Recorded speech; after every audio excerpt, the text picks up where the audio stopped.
This episode is brought to you by WeatherGuard Lightning Tech. At WeatherGuard, we support design engineers and make lightning protection easy.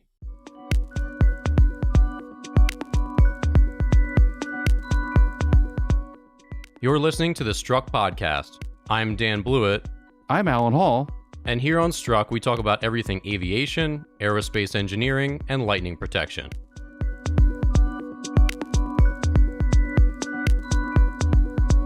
All right, welcome back to the Struck Aerospace Engineering Podcast. I'm your co-host, Dan Blewett. On tonight's show, we'll talk about FAA. They've sent a complaint to Boeing saying that they're appointing either inexperienced, incompetent, or both folks to oversee their flight certification. So big topic for discussion here today. We'll also talk about Skydrive. They have a flying car that's gotten a safety certificate in Japan. Really interesting looking craft. So we'll see what that certification actually means in real world use. We'll talk about Kansas and their potential for being a big player in the EVTOL sector. Hyundai spinning off into Supernal, their EVTOL segment, and their big plans for the future, which might be a little too big. And lastly, we'll talk about Volocopter. They've shown a first crewed test flight of their X2 vehicle, and they're looking like they're continuing on, and they're very linear, progressive, like marching along thing that Volocopter is doing. They've continued to make good progress. So a lot today in our EVTOL segment. First, let's jump to Boeing. Alan, I know this is a really deep article from the Seattle Times. Dominic Gates, their aerospace reporter, does a great job.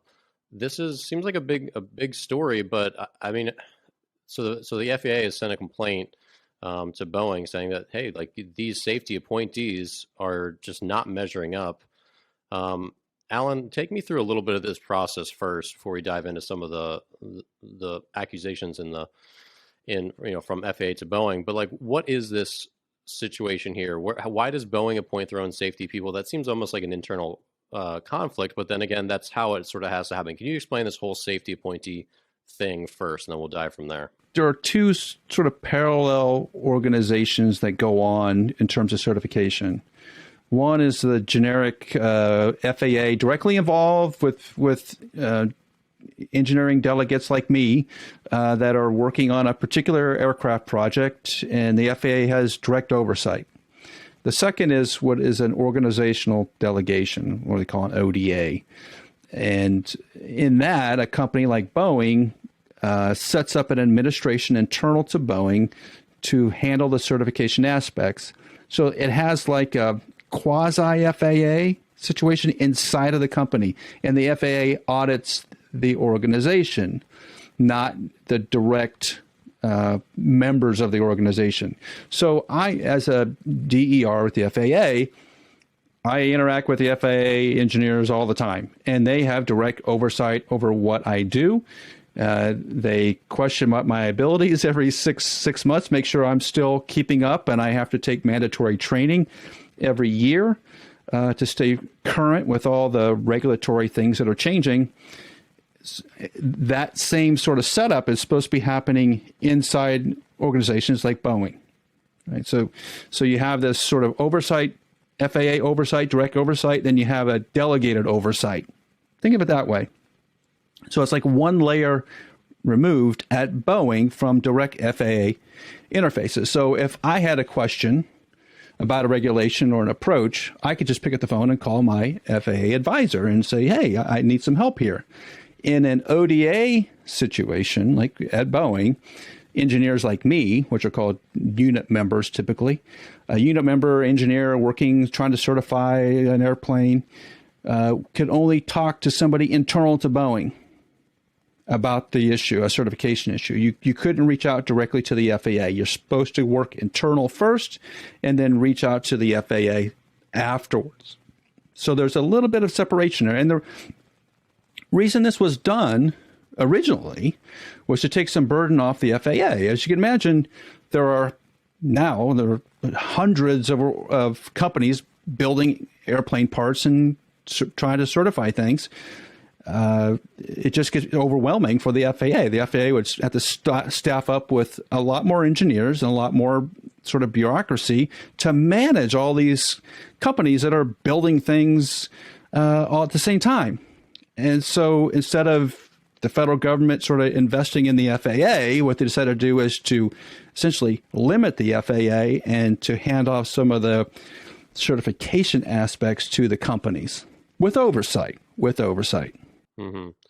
Yeah, it sounds like there's a lot of moving pieces, obviously, and there's a lot of bureaucracy in both directions, and that oversight is obviously necessary. So what it sounds like the FAA had been working with Congress, and that there's a new system here in place, that the FAA Reform Act was passed, and now there's going to need to be a more rigorous approval process that anyone at Boeing appoints going forward will have to be sent over to the FAA. They'll have to review it and approve them within 60 days.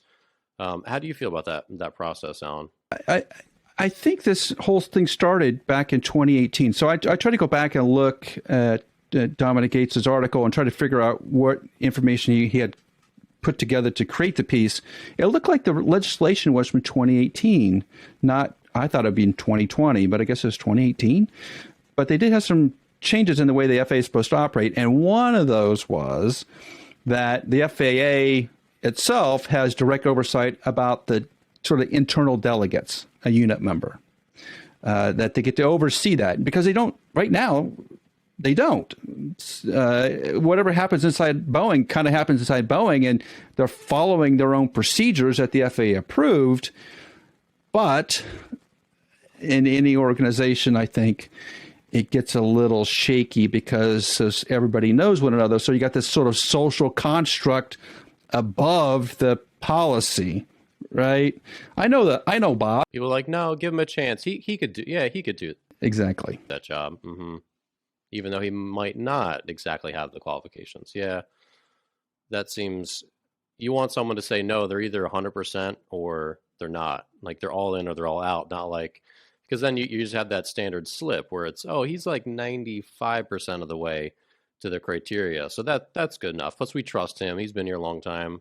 But then that 95% becomes 90%, a little lower. So, yeah, it seems like it needs to be more of an objective pass-fail. But is it, how is the criteria? Is it easy to be? Obviously, I don't think anyone could meet like 95% of a standard, right? That's probably a little bit too objectively calculated. But like, how do they certify who's good and who's not, who can do the job and who can't? By first off, years of experience on the job. And I forget what the different ODAs tend to have different requirements there. But typically it's somewhere between 5 and 8 years of direct experience on what you're doing and knowing the regulations. And there used to be a system years ago of you were a candidate DER, or be a candidate unit member, I suppose, where you were actually working in parallel with somebody who did that job every day. And so there was a sort of an apprenticeship program, which has since gone away. But there was an apprenticeship program in which you got to see all those interactions and how that DER or unit member did their job. And so the senior person would kind of train the junior person. So when the time came where the senior person would retire or moved on to another position, they would have somebody underneath them kind of ready to go to fill in that slot. Kind of like sports teams are set up, actually. It's very similar to that. It's sort of an apprenticeship program. And the issue, as you well described, Dan, is that, the personal social interactions start to come into play here of, in the case of Boeing, it sounds like they've had a lot of unit members, experienced engineers retire or quit, find another job. And when you have sort of that massive, and if you have massive turnover, you may not have an apprentice lined up to fill that slot. But you need to fill that slot because you can't certify a product, approve a product without having a person in that chair. And so then I think the tendency would then become human nature. Human nature would be to try to put somebody in that slot who is qualified, but probably just barely maybe, or you feel like you'd learn on the job, which is probably what's going on, is they feel like they can learn on the job. Hey, this engineer is a smart person. They can figure this out on the job. Well, we'll support them through this process. We'll give them a little bit of help to get going, and then they'll pick up some steam and take it on their own. But that's not the way the system is really, truly supposed to be set up. And I think that's what the FAA is saying. It's like, As described in the article, an FAA engineer walked into a room of Boeing unit members and didn't recognize anybody. That's not a good, comforting feeling. You got to have some continuity there, because it's a people business. I know we're all talking about engineering and designing things, but it's still a people business. And to have that, as we have talked about Boeing more recently, what is that community like? What is the atmosphere? How do they interact with one another, right? To get this sort of familiar nature that goes on inside of a company, and it becomes like this quasi-business family relationship. That how those people react to one another and behave with one another results in the quality of the product. It just does. Everybody's fighting and feuding, probably a bad product. Everybody's working together and gets along, probably a pretty good product's coming out the door. And I think the FAA is just sensing that there's not that comfort feeling they would like to have with Boeing, or the same thing would apply to any other aircraft company, I think. I think they chose Boeing because Boeing's been going, as we've described here on the podcast, multiple weeks now. There's been a number of really critical Boeing problems that I think the FAA is saying, the experts in their field should be catching these things, and they're not catching them at the rate that they should be catching them. Maybe they're not up to speed, and we need to step in. Very interesting. Very, very interesting.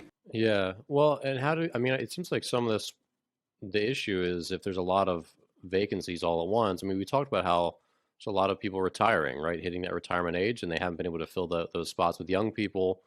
And then obviously the second difficulty is filling those spots with qualified people who are young. So, I mean, is that just going to continue to be a problem with the pipeline of younger engineers? Yeah, so you've had sort of a double whammy here, or a triple whammy.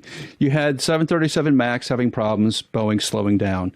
Economy tanked with COVID, and particularly airlines. Boeing slows down. There's not as much work to do. Probably some of those engineers got golden parachutes to retire, or decided to retire because there's nothing happening. And because of that cyclical nature, it's not just this COVID thing, but aircraft is very cyclical. Every 7 to 8 years is a huge downturn, and they don't hire in that window. They don't tend to hire. And so you have these bands of ages of engineers that come through the system. And if your downturn was longer, you're going to have this sort of wide gap between the experienced person and the next generation behind them. That's a problem. That's a problem. And it's a problem in the aircraft industry in particular, because not only do you have to know how to design an airplane and what it should look like and how it should function and operate and perform, you have to know all the regulatory aspects and the FAA aspects too. It's like two jobs. It's really two separate jobs. There's not many people who can do that. I mean, it takes a lot of training, and it takes a lot of on-the-job training. So it's hard to fill those slots. And so I could see Boeing having trouble with that right now. But what if the FAA comes in, Dan, let me ask you this. If the FAA comes in right now and says, we want to audit everybody who is a unit member that you've got approved in your system, we're going to go take a second look at them, and say they say, hey, 10% of them are not acceptable. Maybe it's 20% of them are not acceptable. What is Boeing going to do? Like, where do you go? That becomes really difficult. Those people are just not walking on the street. Yeah, either you have people that have the experience or you don't. You can't just conjure them up. And like you said, you can't train them. So if they don't objectively pass the standard, they just don't pass. Yeah, that seems like a difficult road ahead. And I think that's going to be the problem, is you can't train somebody up in FAA speak and knowledge and just the historical parts of it in a week. You're talking about a solid year or two or three to really grasp all the aspects that are going on. And you're one little small sliver of the certification world. And that's going to be the trouble. And I think about it this way, too. If you want to quasi shake up the organizational delegation system, and you're going to provide oversight to all these engineers, you're going to start reviewing them.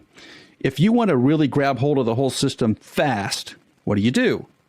If you're the FAA, you hit Boeing. And then all the smaller players all perk up and start paying attention like, well, if they did it to Boeing, they could do it to me. So I need to go through my organization and make sure I don't have anybody in that same situation. So it's going to have this kind of self-weeding out effect, I think, of smaller airplane companies, smaller aircraft part manufacturing companies that are designing things, certifying things, are going to be looking at their organization and saying, hey, if we went through an audit with the FAA, how will we fare? And if we have holes, we need to fill them. So if you're a DER right now, things are looking up, because I think there's going to be a lot of positions that are going to be opening up in the next 6 months of, we need to fill a slot, we need to fill it now. And you probably bring some people out of retirement. Honestly, if the pay's high enough, I think that'll happen. So there's a really weird mix of engineering FAA going on right now. I think it's unusual. I haven't seen anything really like it before. All right, moving on. Alan, you're going to have obviously a ton of expertise growing up in Kansas, but there's been a bill passed through the U.S. House of Representatives, sponsored by Sharice Davids, who is a Kansas rep, and it's now heading to the Senate, where Kansas Senator Jerry Moran is pushing this in hopes to get it passed. And this bill is an attempt to create a working group for advanced air mobility. And if you look at the bill itself, which we both paged through, the main purpose is to get a point under the Secretary of Transportation for policy to get a working group going from members of the Department of Transportation and the FAA, and to get heads of the Department of Defense, Department of Energy, National Aeronautics and Space, NASA, Department of Commerce, and just to get all these different, obviously important policy members under the same roof to create a working group and get all this infrastructure, and basically, like, what do we need to do for advanced air mobility as this industry starts to come into its own? And so this article from kansascity.com, the Kansas City Star, is talking about, hey, is this a revitalization of this aerospace industry that we've had so long? And I know a little bit of it has fled over the years. Alan, what's your take? Is Kansas going to be the next place for urban air mobility, or is this still going to be kind of stuck in Silicon Valley where all that investor money resides? That's a great question. And the Kansas delegation to Congress has always had some pull in terms of getting funds funneled through the FAA, or sounds like this case NASA, to Kansas, typically to Wichita State, to help fund some exercise that they want to conduct to, in theory, grow the aviation community.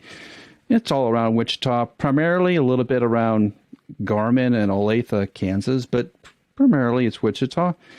That's where Cessna and Beech and all the Boeing, Spirit are located. And the goal is try to get more new technology into Kansas. As much as I would love for that to happen, and I think Kansas is a great place to live, and I think it has a great working environment there, there's just not a lot of investor money there. And what's driving new operations is proximity to investment funds. It clearly is. Silicon Valley is just full of all kinds of investment money. Even Southern California is full of investment money with Hyundai coming in. And the same thing, you could say the same thing exists for Beta in Vermont, which you wouldn't think would be an investor haven, but they have a very large investor that is based in Vermont. And so unless you have a $500 million person in Wichita, or $1 billion person in Wichita that's interested in aviation, they're going to have a hard time growing those newer EVTOLs, electric aircraft, whatever, hydrogen aircraft. It's just not going to happen in Kansas, which is a shame. But there's no amount of FAA, NASA, consortium, working group that's going to really change that. what is going to change that is California making everybody upset and then leaving California like Tesla is doing, or some sort of, drive to make it just massively less expensive. But if I'm a $1 billion investor and I'm based in sunny, warm California, I'm not sure I'm going to put my airplane company half a country away. That doesn't make any sense to me. And that's what's driving a lot of these decisions. Northern California is one of the most expensive places on the planet. Why would you put an airplane company there? There's not a lot of aerospace engineers there in terms of recent, and it's just super expensive to live there. Doesn't make a lot of sense as a business. But if your investor tells you to put it there, guess what? It's gonna be in California. So, Dan, do you see how this is working? It's no longer being driven by sort of the technology or the advantages of Wichita and the sort of the low operational cost of running a factory there. It's driven by proximity. Yeah. And of course, California, it used to be maybe 10 years ago, this, fantasy place like San Francisco is so amazing. Like all these places are so amazing. San Francisco is imperiled right now. The crime in San Francisco is insane. You read these articles and you see the videos and you're like, is this real life? I mean, their attorney general, is it their attorney general or their district attorney, Chesa Boudin, is getting recalled. I can't imagine he's going to not be recalled. I mean, it's such a mess there, right? I mean, just like drawing people over there. There's wildfires in other places. California is a state with turmoil. So now it's not like Kansas City is the next best place to be, because it's not necessarily for young people that want to live in a hip environment or whatever. And the other factors, of course, you mentioned. But yeah, California is not as sunny in the non-literal sense as it used to be. If you said, hey, you got to take your family to San Francisco, you're like, what, I'd have my car broken into twice a week? And I mean, it's a nightmare in some places. So you think that Kansas would stand out as a place, and it used to really stand out as a place of, you can raise a family, the cost of living's low, weather's decent, it's not great, right? Still gets cold, still gets very hot. It's not like living on the beach, that's for sure. But it's a good place to live, right? But I think, weirdly enough, and unless something changes, it's like Kansas' time in the spotlight has just come and gone. And somebody in Kansas has got to wise up and say, we have investment to put into a factory to build some of these airplanes. We have the cash to do this. We need you to come to Kansas. But when Tesla decided to make the swap, Kansas wasn't even in play. Texas was. Austin, primarily, right? Oklahoma was in play a little bit. They're going to get left behind unless they decide to do something a little more bold, I think. Well, are we talking rural? Are we talking Wichita? Are we talking bigger city like Kansas City? Because I think Kansas City can attract young talent, right? It's a city. Kansas City is a nice city. I enjoyed it.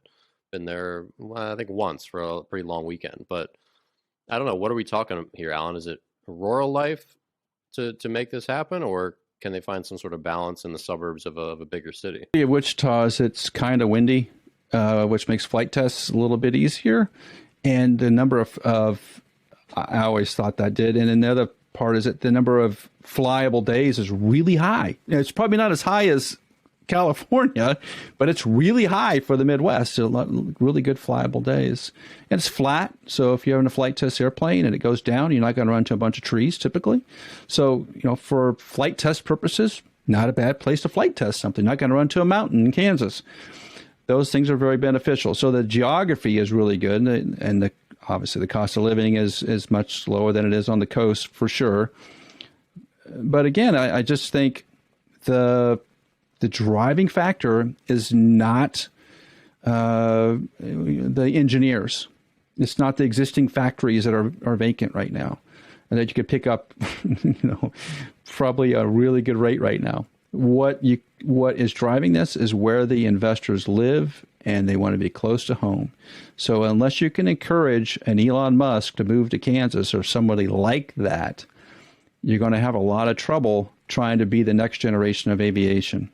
All right, so moving on, let's talk about Skydrive. So this is a flying car out of Japan. It looks like something that they could just mount machine guns on and it'd be perfect in a video game or something. It looks really cool.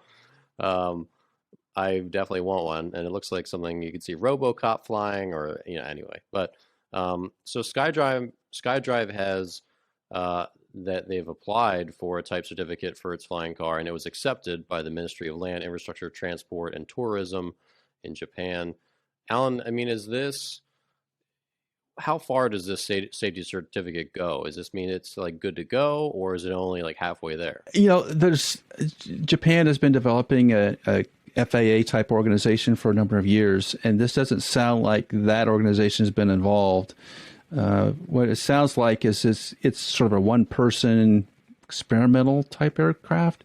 I think that's how it's getting quote unquote blessed or certified, whatever that means, because it would take years of testing and validation and all the safety features to get something quote unquote certified, in at least the world I know. But it's more of a toy. It doesn't look like something I would be taking to and from work every day, because it looks like something like a snowmobile with propellers. That's kind of what it is.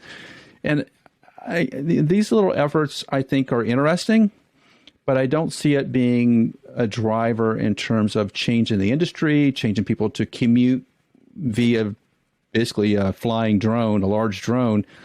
Dan, I just don't see it quite yet. You think the United States would be a big marketplace for it. You're not seeing a lot of articles clamoring for these things, and you don't see a lot of investment here at the moment, which is very odd. So it's more like it's a really cool piece of tech, but not a lifestyle changer.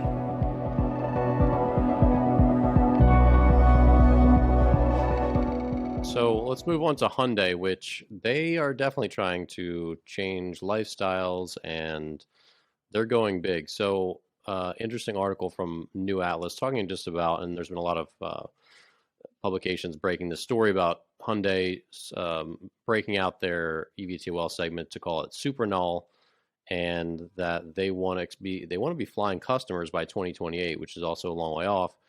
But they're also talking pretty big that they want to have a hand in all these different transportation things, which obviously they make great cars, so you can kind of check that off the list, but they want you to take a Hyundai scooter to the heliport or the vertiport, get in a Hyundai or Supernal EVTOL, fly that somewhere, then hop in essentially like an Uber, which might be a Hyundai vehicle, and get to your final destination. This multi-mode, they want to be this huge infrastructure company, which is kind of what they're talking about. So their EVTOL design looks cool. It looks similar to like a Joby, right? It's got the central cockpit, the central fuselage, and then different booms. So not any kind of radical design, but their idea that they could do all this, which in the US, there's a number of big players in scooters and electric bikes like Lime, Bird, Lyft has its own scooter arm. Of course, Bird is owned by Uber, but these companies are struggling to be profitable. Uber and Lyft are still struggling to turn a profit. And, these, of course, EVTOL companies are just burning through cash trying to get a product to market. Not to say they won't be profitable, but they're certainly just in the R&D phase now. So, Alan, is this just a pie in the sky idea that Hyundai can jump into this market and take over all these different modes of transportation? Well, it wonders from a business standpoint in sort of the diversification of a company and how well that has gone historically. Not to say that Hyundai can't pull this off, but usually when a company spreads out into multiple areas, it's either going to become a behemoth or it's going to really damage the company and it's going to go away. And I'm not sure you want to risk your company on aircraft at the moment, even though from the sounds of it, I hear a lot of footsteps about U.S. automotive makers stepping into the airplane market, which they haven't been in since World War II. It's a huge risk. And obviously separating the company, I think Hyundai's done a smart piece here, is to sort of set the financials aside and can control the financials so it doesn't get out of hand. because the slippery slope of aviation is you're kind of halfway done and you've already overspent, and you know the remainder of 50% is going to cost you even more, is to say, well, you can't stop now. You got to keep going. And having been around that a number of times, like, the investors are just royally upset, and they should be, because something was promised and it's not being delivered, and they're just asked to keep digging into their pocket to keep supporting these things, because in order to get their money out, you got to finish it. You only makes money when you have a sellable product. And I think Hyundai is smart enough to realize that, and probably is getting good advice about that. Because Honda sort of did the same thing with their aircraft company, right? It's sort of a division of Honda, and they treated it that way for the most part. And I think the Honda experience has been relatively good. But Honda took seemingly forever to get to this great, and it's a fantastic airplane. The Honda Jet is unbelievably great. But they took their own sweet time to develop that airplane. And they have a great product. I'm not sure Hyundai can do that now, because they got other players in that marketplace, the Jobys, the Whisks of the world, the Betas of the world, that are really going gung-ho for that marketplace. So if Hyundai wants to be in it, they're going to have to get in it and get it fast. I'm not sure, like you said, 2028 is a good time to enter the market. Don't you kind of wonder that they're going to try to grab hold of somebody, merge somewhere? Yeah, I don't imagine that you want to try to stand up your own scooter company. You're probably just going to want to buy one that exists, and of course from that standpoint, maybe this is a little more realistic. But I mean, the one thing that Hyundai has that some of these other companies don't is that they're a big company, right? They can throw resources like Boeing throws resources at developing the hydrogen plane of the future, and they can spend that $50 or $100 million and not worry too much that it's 10 years in the future, right? Hyundai could do that with this EVTOL, where they talk about 2028.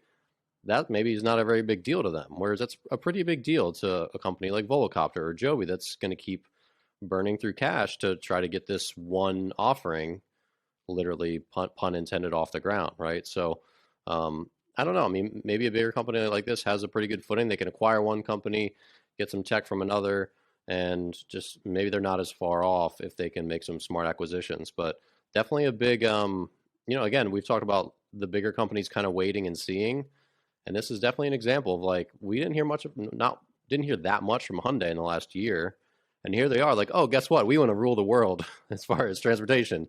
Hey, here we are, So it's a real status play, and I do think if you watch real closely, watch what happens at Whisk and watch what happens at Archer, because I think those two companies. Archer just had the SPAC and raised a bunch of cash. I think Whisk is trying to do that right now. It seems like Whisk all of a sudden showed up in California in the last week or so.